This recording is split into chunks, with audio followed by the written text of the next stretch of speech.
L'invité de la matinale. KTO Radio. L'invité de la matinale en ce lundi 28 octobre, c'est sœur Nathalie Bécard. Elle est sous-secrétaire à la secrétairie générale du synode. Ce synode qui vient d'achever un grand mois de travail au terme de 3 années de processus. D'abord, merci sœur Nathalie de nous parler. On imagine que vous êtes épuisée. Quel est votre état d'esprit au terme de ce marathon ? Merci beaucoup. Alors à la fois, forcément, il y a un peu de fatigue, mais surtout aussi de la joie, de la consolation et puis le sentiment d'être porté, voilà, d'avoir vraiment fait une expérience de la présence de l'Esprit Saint, de voir la joie de tous les participants. Donc je ne réalise pas encore complètement qu'on est au bout d'une étape et puis le travail va continuer parce que la conversion synodale de l'Église, elle est en cours. Maintenant, il y a la mise en œuvre qui s'ouvre, donc le sentiment qu'il va y avoir encore beaucoup de travail, mais pour l'instant, je goûte la joie de ce qu'on vient de célébrer comme un don, comme une grâce, comme le pape aussi d'ailleurs nous l'a rappelé. Comment est-ce qu'on peut l'expliquer ? Parce que les expériences, c'est toujours difficile à partager. Comment est-ce qu'on peut l'expliquer à des gens qui, y compris parmi les catholiques, peuvent avoir été un peu lassés par la longueur du processus et pas saisir très bien en quoi est-ce que ça va les rejoindre dans leur vie ordinaire ? Alors, c'est vrai que c'est pas facile parce que au-delà des documents d'ailleurs qui sont publiés, le plus important c'est l'expérience. Mais on peut dire le but de ce synode, c'est d'aider l'Église à être davantage une Église de l'écoute. Et en fait, tout le monde a besoin d'être écouté. C'est une des plus grandes leçons de ce synode. Et bien des chrétiens font aussi l'expérience parfois que on n'est pas une Église parfaite. Tout le monde n'est pas forcément bien accueilli, bien écouté, bien pris en compte. Et donc c'est ça concrètement dans nos communautés locales que le synode doit faire jouer, qu'on devienne de plus en plus comme dans une famille, qu'on apprenne dans les paroisses, dans les diocèses, dans les écoles catholiques, dans toutes les congrégations, à être davantage à l'écoute les uns des autres pour écouter l'Esprit Saint et vivre la communauté chrétienne comme une famille où tous sont égaux parce qu'on est tous baptisés et on est tous co-responsables de la vie de la communauté chrétienne dans laquelle on est. Vous prenez l'exemple de la famille. De fait, dans une famille, tous ont une égale dignité, mais il y en a quand même plus qui prennent des décisions, les parents, que les enfants plus jeunes. C'est pour ça que cette analogie est toujours un petit peu perturbante. Si tout le monde écoute, qui enseigne ? Alors, en fait, je reviens sur l'histoire de la famille parce que forcément, c'est un vrai exemple d'une co-responsabilité différenciée. Tout le monde n'a pas le même rôle. Les parents sont les parents, les enfants sont les enfants. Mais une chose est que les parents éduquent les enfants ou prennent des décisions sans tenir compte de la personnalité, sans écouter les enfants. Une autre chose est que les parents assument leurs responsabilités, mais en étant à l'écoute des enfants. On peut prendre l'exemple, je ne sais pas, d'un choix pour partir en vacances. Est-ce que c'est le père de famille tout seul qui décide sans consulter, sans prendre en compte les désirs des uns et des autres, ou est-ce qu'on cherche à se mettre d'accord, même si, in fine, les parents décident ? Oui, mais alors, là où l'analogie est plus difficile à entendre, c'est que précisément, les fidèles laïcs dans l'Église aujourd'hui ne veulent plus être considérés comme des enfants. Oui, alors je parle justement, c'est ça l'enjeu, c'est que l'Église synodale, c'est une Église où tous sont des sujets acteurs adultes, d'ailleurs, y compris les enfants qui ont un rôle à jouer selon leur âge, parce que l'Esprit Saint peut parler en tous. C'est pas pour dire qu'il n'y a pas aussi une mission d'enseignement que certains assument, mais tout prof, tout professeur des écoles, tous ceux qui ont une mission d'enseignement le savent très bien. Si vous connaissez et si vous avez écouté, si vous comprenez ceux à qui vous enseignez, vous allez enseigner d'une bien meilleure manière. Moi, j'ai été 30 ans dans la pastorale des jeunes et on sait très bien que tout commence par l'écoute et que pour transmettre la foi, et c'est ça qu'on a compris, c'est que pour transmettre la foi dans le monde d'aujourd'hui, il faut avoir un style synodal. Le style simplement descendant sans prendre en compte, sans considérer comme des sujets et des acteurs ceux à qui on s'adresse, ne fonctionne plus.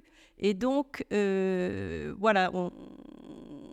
rôles sont bien sûr différenciés, mais même le pape Il nous l'a dit et c'est pour ça qu'il a fait un synode pendant 3 ans, parce que s'il avait tout seul toutes les lumières pour tout faire dans l'Église, il n'aurait pas eu besoin de faire un synode.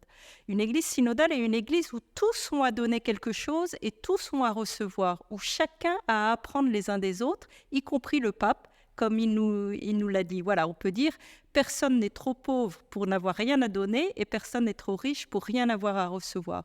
Et c'est pour ça que d'ailleurs, qu'au fur et à mesure de l'expérience synodale, la notion qui est mise en avant et qui est à vivre concrètement dans toutes nos communautés chrétiennes, c'est ce qu'on appelle l'échange de dons. Et dans une famille, je reviens à cette expérience-là, moi, pour avoir écouté de nombreux parents, les parents, ils donnent beaucoup à leurs enfants, mais ils se laissent aussi transformer et ils apprennent aussi de leurs enfants. Voilà, donc c'est vivre cette réciprocité et cet échange de dons. Est-ce que c'est aussi une manière de vivre, d'expérimenter qu'on peut avoir des approches très différentes? Et ce n'est pas un secret de dire qu'il peut y avoir sur plein de sujets qui ont été étudiés au synode des approches très différentes entre les différents membres sur faut-il avancer vers un diaconat féminin, faut-il une autonomie des conférences épiscopales nationales? Il y a des sujets qui ont été très discutés. Est-ce que cette méthode synodale, elle permet de faire exister cette adversité d'opinion sans que ça devienne une adversité des uns vis-à-vis des autres? Oui, tout à fait. C'est vraiment ça l'enjeu, parce qu'en fait, il faut se rappeler, parfois on l'oublie, mais on a déjà beaucoup de différences internes dans l'Église. Il ne faut pas oublier que dès le départ, on a 4 évangiles qui racontent la même histoire, on va dire le message de Jésus mort et ressuscité, mais avec des nuances, des approches un peu différentes, puisque les évangiles ne sont pas issus d'une même communauté de réception. Et donc, voilà, selon les backgrounds, les expériences d'église locale et les cultures différentes aussi, on ne va pas forcément regarder avec les mêmes lunettes une même réalité. Et en fait, le synode nous fait expérimenter la richesse de la diversité des perspectives. Alors c'est vrai que sur certains sujets, on évoque par exemple quelles doivent être vraiment les compétences et l'autorité des conférences épiscopales, il y a du débat et c'est normal. La synodalité, d'une certaine manière, c'est apprendre à vivre sereinement les diversités. On peut d'ailleurs pour cela apprendre beaucoup de nos frères et sœurs asiatiques. Quand j'avais vécu la rencontre continentale du synode en Asie à Bangkok, je leur avais dit « Ah, vraiment, vous avez une manière de vivre les tensions sans tension » parce qu'ils recherchent l'harmonie et ne pas avoir peur des tensions et des diversités. C'est peut-être ça aussi un des éléments les plus importants qu'on a appris dans le synode, c'est de les prendre en compte, ne pas les mettre sous le tapis, mais les affronter d'une manière générative en cherchant à se comprendre mutuellement et puis à discerner ensemble. Sur un des points clés du synode, qui est justement comment on va vivre l'unité et la diversité. Parce que ce synode, il a mis beaucoup plus en lumière et en avant le fait qu'on ait une église d'église locale. Voilà. Et pour avoir beaucoup voyagé avec cette mission dans le synode, je suis frappée à chaque fois combien chaque église locale est très façonnée par son contexte, sa culture, voilà, la manière de vivre la foi en Papouasie-Nouvelle-Guinée, en Chine, au Nigeria ou en France, c'est pas la même, mais c'est la même Eucharistie, la même foi, le même credo. Alors, jusqu'où on peut aller dans une forme de différenciation ou de diversité et sur quoi il faut vraiment garder l'unité? Et bien là, il y a un discernement en cours. Et ce qu'a fait mettre en lumière le synode, qui est très intéressant, c'est non seulement l'enjeu de reconnaître, d'accepter aussi cette diversité de perspectives, d'expériences en fait, mais en même temps ce très grand désir d'unité. Et c'est ça qui est aussi beaucoup sorti dans ce synode. On ne veut pas perdre l'unité. Et pour l'Église catholique, c'est aussi vraiment quelque chose de fort qu'on ne peut pas perdre, c'est ce rôle de l'évêque de Rome, qui est le principe visible de l'unité de toute l'Église. Il ne s'agit donc pas d'archipéliser l'Église catholique. Et alors évidemment, il faudra lire les articles du document sur ces différentes adaptations locales, dont vous dites bien qu'elles sont encore à discerner, à continuer de réfléchir, parce que le processus va se continuer. Je voudrais qu'on redise un mot sur la question des femmes qui tenait une grande place dans le document préparatoire. Finalement, si vous deviez résumer ce qui ressort de ce texte. Alors, ce qui ressort déjà le fondement pour parler de la question des femmes dans l'Église, c'est vraiment le fondement commun du baptême. Et donc tous, hommes et femmes, ont une égale dignité. On est tous appelés à être envoyés en mission ensemble comme disciples missionnaires. Maintenant, il faut reconnaître, et le processus synodal a mis ça aussi en lumière, que y a pas c'est pas toujours mis en pratique, et notamment pour des raisons culturelles, voilà, dans les différents contextes. Et donc, ce qui est mis en avant, c'est l'enjeu que les femmes soient davantage impliquées dans les prises de décision, dans les processus décisionnels, dans la gouvernance, qu'elles participent davantage. Elles sont déjà très participantes à beaucoup de nouveaux, mais pas toujours dans les postes de responsabilité. Et ça, il y a une affirmation très claire dans le document final du synode, après en laissant localement aussi la manière de le faire. Mais il y a déjà beaucoup de choses qui sont possibles et qui peuvent être mises en œuvre, mais qui ne sont pas toujours mises en œuvre. Voilà, les femmes peuvent déjà assumer beaucoup de responsabilités dans l'Église.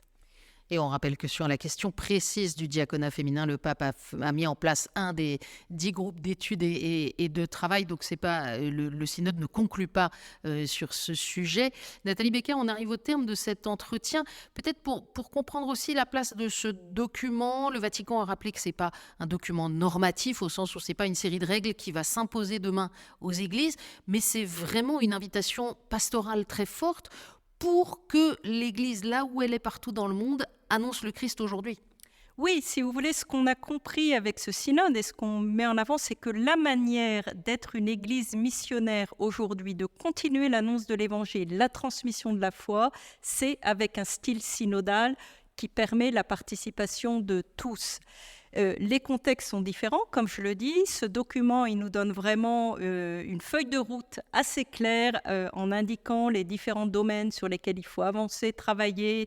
Il y a des pistes d'action, des orientations.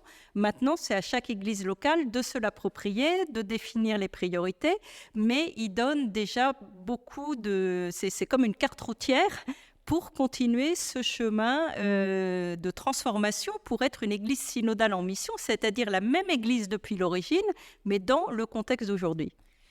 Et ce document, le pape a choisi, on l'a dit sur Catéo, de l'approuver immédiatement et de demander qu'il soit transmis au peuple de Dieu. C'est un bel hommage au travail qui a été accompli par le synode au long de ce dernier mois, mais déjà dans tout le processus auparavant. Merci beaucoup, sœur Nathalie Becker. Pour ceux qui veulent en savoir plus, je renvoie à toutes les émissions réalisées sur Catéo autour de ce synode. Et comme on l'a dit, bien sûr, ce n'est pas la fin d'un processus, c'est le début d'une transformation, donc on continuera d'en parler. Merci, bonne journée. Merci, et merci aussi d'avoir accompagné tout ce processus et d'avoir permis, j'espère, d'aider chacun à prendre conscience qu'il a un rôle à jouer pour annoncer la bonne nouvelle du Christ aujourd'hui.